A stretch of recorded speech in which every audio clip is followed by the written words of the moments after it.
What's up, baby? Back at it again with another episode of Anakin talking to the camera, but today it's going to be a little bit different, okay? It is 12:33 at night right now, and I just got back from a bar. And it was an interesting experience for sure, and I want to tell this story while it's fresh on my mind so that I get the most out of it and that I have the most recollection of what happened. Okay. Excuse me. Okay. So tonight I live in Waco, Texas. So I went out to the Tandem Bar on top of the Hippodrome. And at the Tandem Bar, I uh I had an experience. And it made me reflect on an experience I had 7 years ago. And I was thinking about karma, and I was thinking about being attuned to God, and how what goes around comes around. Like really, really, really, really, what goes around comes around. So I'm gonna start this story off with what happened tonight. Okay. So what happened tonight was I go to the Tandem Bar, and everything's going well, but I might have been a bit too uh, whatever it was. I went upstairs to this bar that's on the rooftop, and there's this guy. His name's Anthony, or we'll just call him. Yeah, we'll call him Anthony, because that's what this story is all about. So Anthony's the bouncer for this bar. So I get up there, I buy a wristband for $10. I sit down, I talk to Anthony. I go look at the bar. It's pretty dead, and I'm supposed to be meeting my friend Aaron. So So I text him. I tell him, hey, this bar's dead. Let's go to a different bar. And he's like, okay, let's go to True Love. So I go downstairs. We walk to True Love. We sit there. We talk. We go to Barnett's. We sit. We talk. We listen to some live music, and then we go back to the Tandem Bar. But this time we go up there, and I sit down, and this is in a little area, a little room. The bar is located on the roof, so you have to walk up these stairs. And once you get up the stairs, you go into this room. And in this room, it's like a little pocket before you get to the bar. And so we're in this room, this pocket, and there's 3 chairs. And one of them's empty, so I sit down. Because, I'm waiting for Aaron to buy a bracelet, and we're checking out the bar. We're trying to see if it's worth it, if, we should be going up there. And during this time, the bouncer was talking to me, and he was telling me things, and I was sort of ignoring him. I was like, whatever. Use the bathroom. He's still talking to me. And then I just blow him off, and then I start walking to the bar. Well, the guy, he really doesn't like the fact that I'm blowing him off. He wants to take ownership of being a bouncer. But he already checked me, we already met. We had introduced each other to, we know each other. We're good. I'm walking in the bar. He's blabbing about something. I just walk past. Well, he comes up behind me, and he puts his 2 hands on my shoulders and rips me back. And he starts ripping me back. So I start holding on to the door and stuff because I'm like, what's going on? And yeah, he was very physical. He put his hands on me, pulled me back, and it's sort of a blur. But what happened was, as he's pulling me back, what's going through my head is, just stay calm, disciplined. So I didn't want to cause a scene. I was turning the other cheek, okay? And it takes discipline to turn the other cheek. And just because somebody is violent against me doesn't mean I need to be violent against them. And so he yanks me back, and I start, pushing him off me. I'm not talking at this point. I'm just pushing him off me. Not even pushing him off me. I'm just holding on to the walls, trying to get away. in a non-violent way. And then another guy, a bigger guy, or two or three bigger guys, they grab my arms, so my arms are held back. And then the bouncer, while my arms are held back by these two big guys behind me, he gives me a right hook. Okay. And so after that, one of the owners of the bar comes. He's like, "Hey, you gotta go. You gotta go." So the owner like grabs me and he starts taking me downstairs. And the whole time I'm thinking, okay, turn the other cheek, turn the other cheek, and I'm controlling my emotions in the moment, not allowing them to cause me to act in any way that I don't want to act. Okay, just because I'm, just because people are violent against me doesn't mean I'm violent against them. Okay, so his name's Ryan. He owns Lucid or whatever. And so Ryan has his hand on me and he's guiding me down. And what happened actually is up there, I was wearing my talisman, my Siddhartha talisman. Okay, that's Siddhartha right there. And this had been yanked off my neck. And so while he's taking me downstairs, I didn't have anything upstairs that I left, but I felt like, hey, I think I left something. So Ryan's taking me downstairs. I'm like, hey, but take your hands off me. So he takes his hand off me. He's very respectful. Guides me downstairs. And then I get outside. My friend comes with me because, he's not going to stay up there. And we start walking away. And, my friend is reflecting with me on the situation, telling me what he saw happen.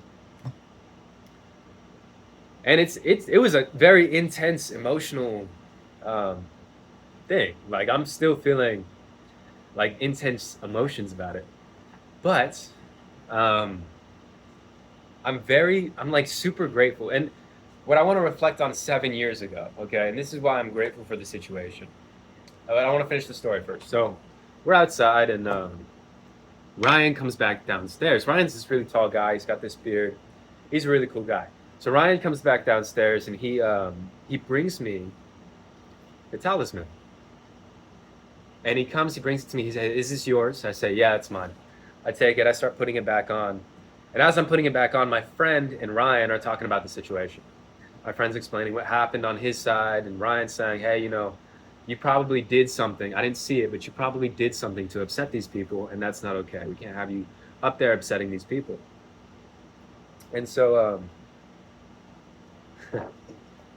and so I sat there and I heard Ryan out. I heard out what he had to say, and I heard what he had to say. And my friend vouched for me. He was telling, I really didn't really say much. I just said, "You know what? Hey," he offered to give me a fist bump. I said, "Nah, I'm good. I don't really want to shake your hand right now." That's how emotional I was feeling. But after Ryan and my friend were talking for a bit, I realized that Ryan's actually a good guy.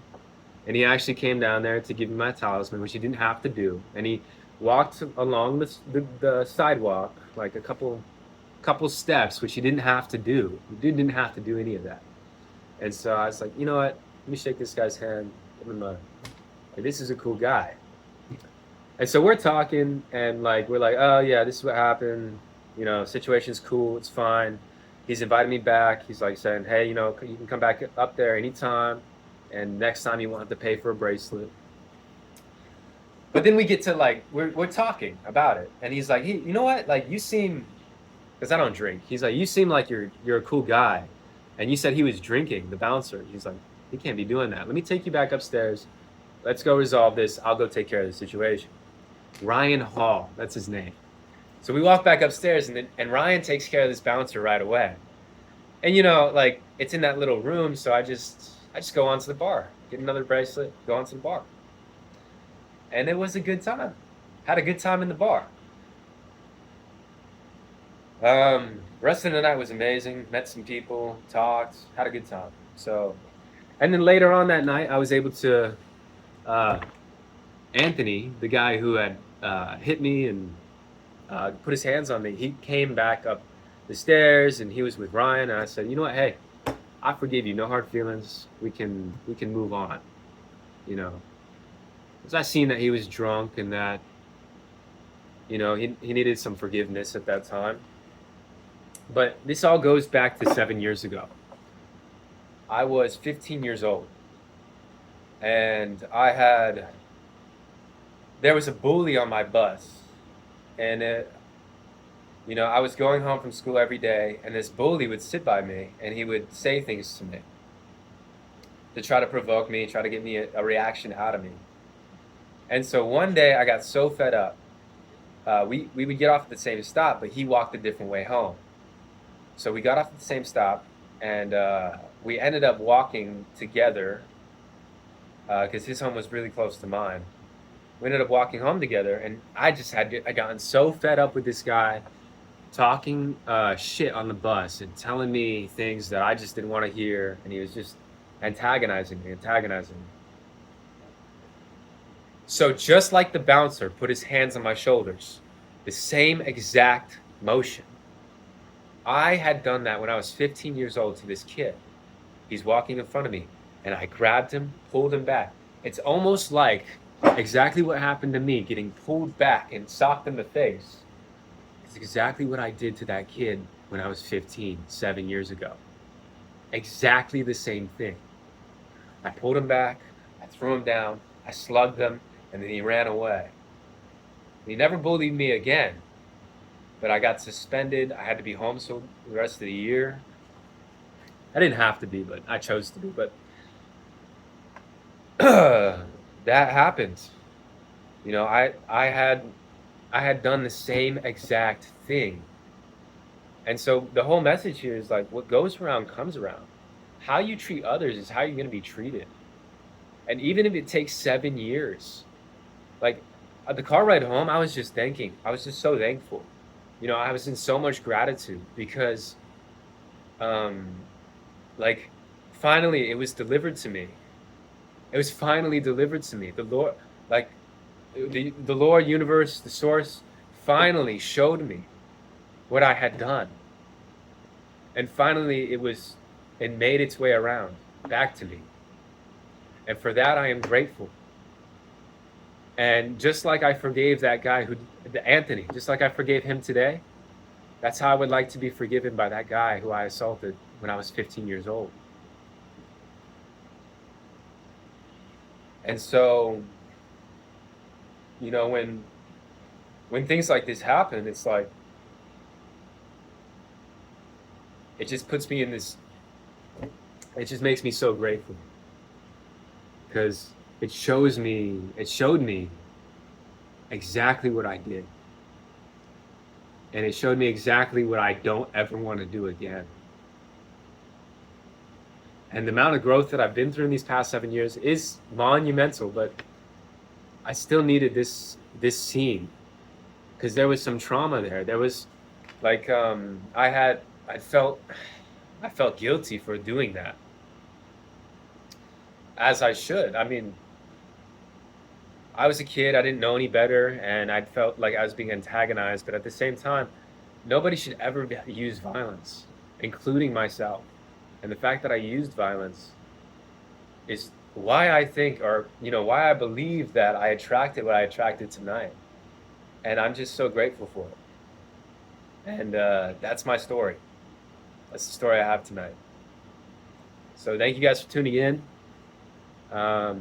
I hope that you can relate to this in some way.